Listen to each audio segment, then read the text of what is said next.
Alright, so I got my Sunday's best clothes on,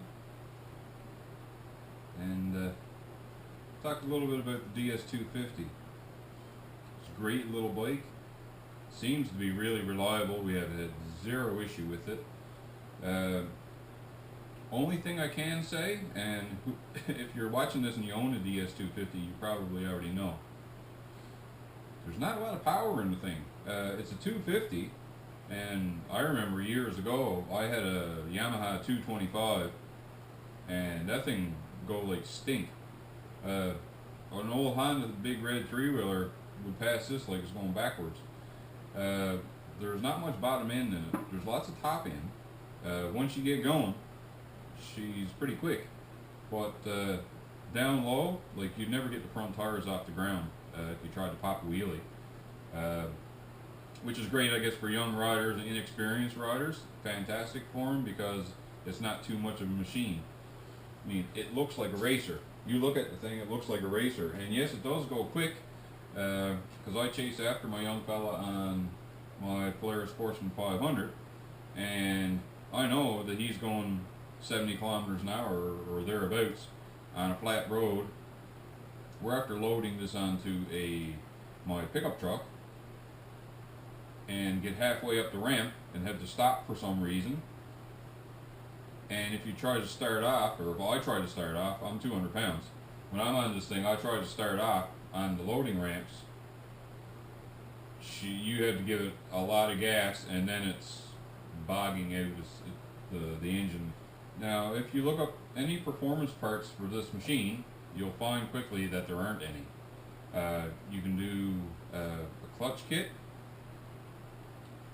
and that's expensive. It's about $500 Canadian, or 300 some odd dollars American, I believe, the last time I looked it up. If I'm wrong, let me know in the comments. So what I've read is that this is actually a Honda engine. So, being a Honda engine, I looked up a sprocket for it. If you look up the Honda motor sprocket sizes, which was back in the 70s and 80s, which is what this motor is, they actually came, some of them with a 14-tooth sprocket, and some of them with a 13-tooth sprocket. So I have a 14-tooth because the standard one that comes from CanAm on this thing is a 15. So I went down one tooth, and we'll see what kind of difference that's going to make in performance. Alright, first step in our sprocket replacement. Alright, so here is the part number for the sprocket we're going to be putting on the CanAm DS250. JTF 281.14. So, first step is to remove this, and to do that,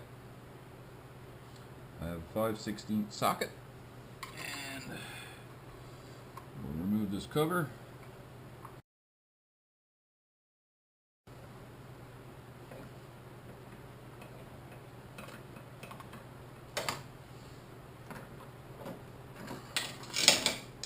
Alright, the chain area is a little bit grimy.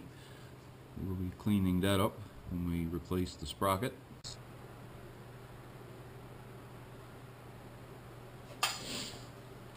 Alright, so I got my 10mm socket.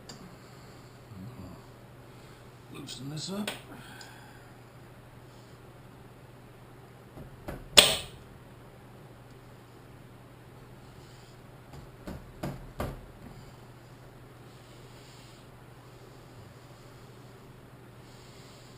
Not very tight. I'll check specs on that.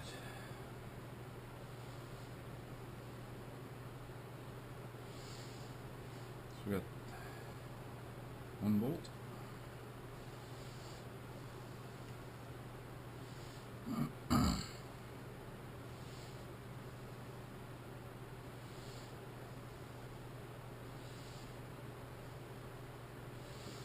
Now I didn't loosen the chain. I probably should have. Might have to do that yet. But anyway, that is 2 bolts. So a 10mm socket. Now remove this retaining clip here.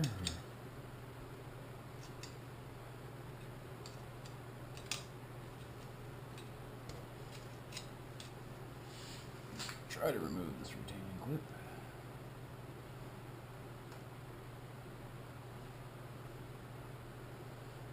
So I turned it, just so the teeth line up. And that's the retaining clip. It's toothed, so it goes in and turns to position. And here's the old sprocket with the chain on it. Chain needs some maintenance by the looks of it. Alright, so here's the old sprocket, all full of grime. So I'll take it the new sprocket and compare. Like I said, this is a sprocket from a Honda, not a part number for a DS250.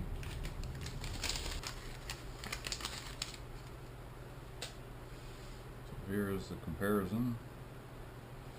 Old sprocket, new sprocket. Everything seems to line up nicely.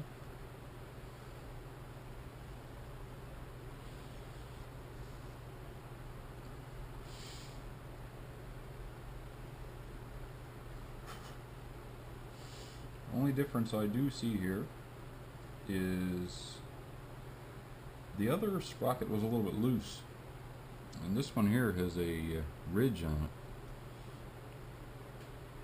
So maybe this one won't be so loose. We'll find out soon enough. First thing I'm going to do is I'm going to clean that up. I'll spray a little bit of degreaser here.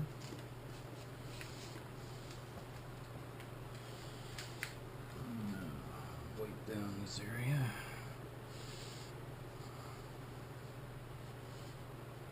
So when your wife isn't looking, you go in the house and you steal her toothbrush, spray a little bit of degreaser on it.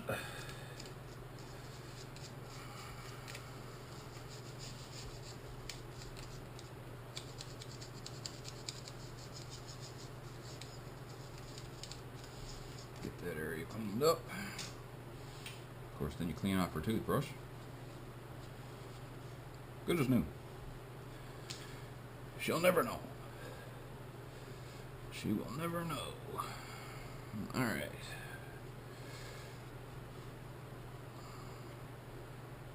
So now, we can slide on our new sprocket.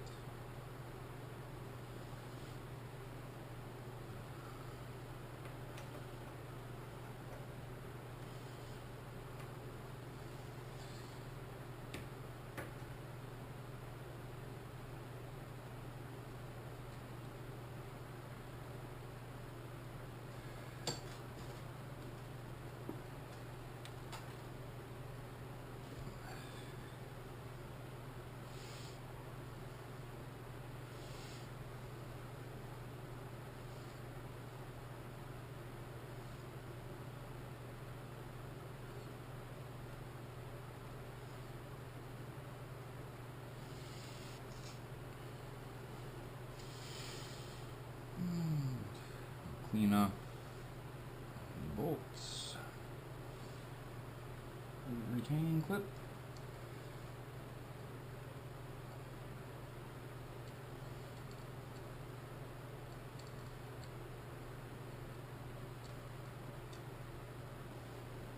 And we'll put the chain around the new sprocket.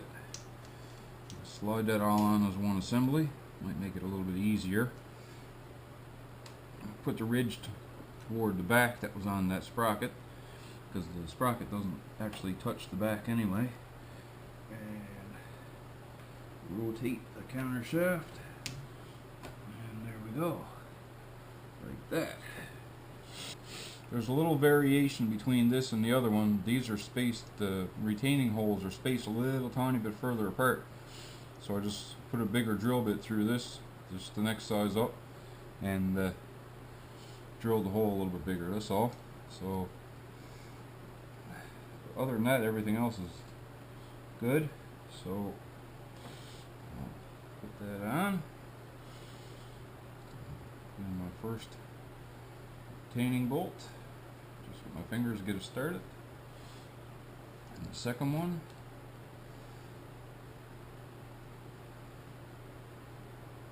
Get my 10mm wrench. Should be able to do that by hand for now. Right there. Right there. Give it a tighten.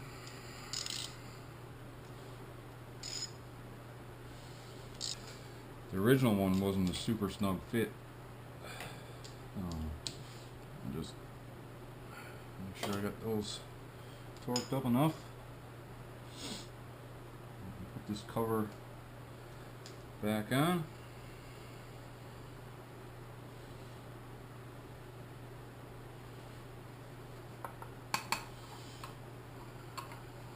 And we'll tighten up the chain.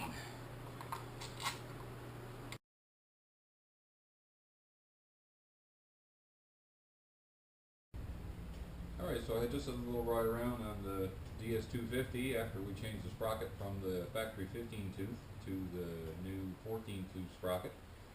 As I showed in the video, there was a little modification I had to do to the retaining plate, but it was only a matter of using a drill and bang, away it goes. Anyway, everything else smooth as silk. Tightened the chain, went for a little drive, and knew an immediate difference right away.